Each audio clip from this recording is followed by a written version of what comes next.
Follow these rules when editing comedy and you can land the joke every time. I've been a pro editor for over 20 years with a particular focus on editing comedic commercials, and I'm going to share 3 rules that have made a big impact on my editing career.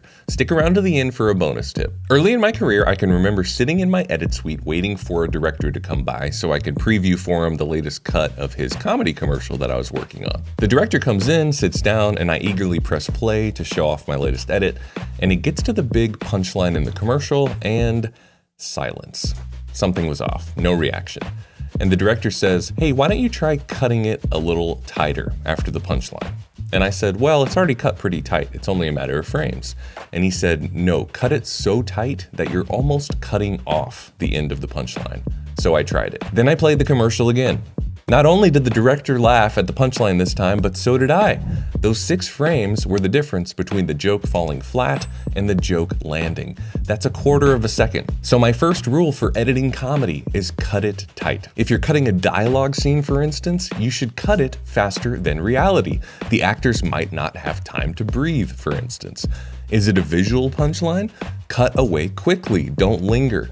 That abrupt cut is often what triggers the laugh. Another thing I learned that day, there's no substitute for watching your work with someone else in the room, and I think it's especially true for comedy. As an editor, you can become numb to the comedy after your first few edits. By bringing somebody else into the room and watching it with them, it allows you to experience it through their eyes, giving you a fresh perspective, and that's worth its weight in gold. Of course, there are exceptions to this rule, especially jokes that are built on lingering too long, creating an awkward pause or moment. The key here is that these longer edits are deliberate. For instance, one effective way to use a long, lingering cut is to contrast it with a tightly cut setup. Maybe there's a big commotion and then the actors freeze and look at each other in silence. And you linger just a little too long and that triggers a laugh. When we start cutting comedy, we're almost always focused on the punchline. But more often than not, it's the reaction shots that get the laugh. Maybe it's cutting to a character's stunned face, or a double take, or it's a slow blink that gets the laugh.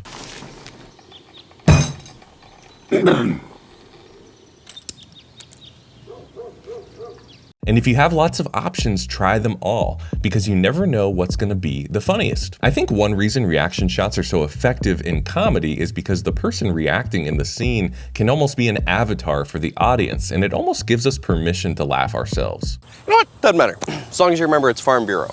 Farm Bureau. Yeah. Another way to use a reaction shot is if the gag happens off screen and all you have is the reaction. Then that causes the audience to imagine something that you can never really show visually. Lastly, try incorporating reaction shots earlier in the scene when you're setting up the joke, building tension for the big payoff. The last rule, get the sound right. Comedy isn't just about what you see, it's about what you hear. Letting a parrot watch horror movies is wrong.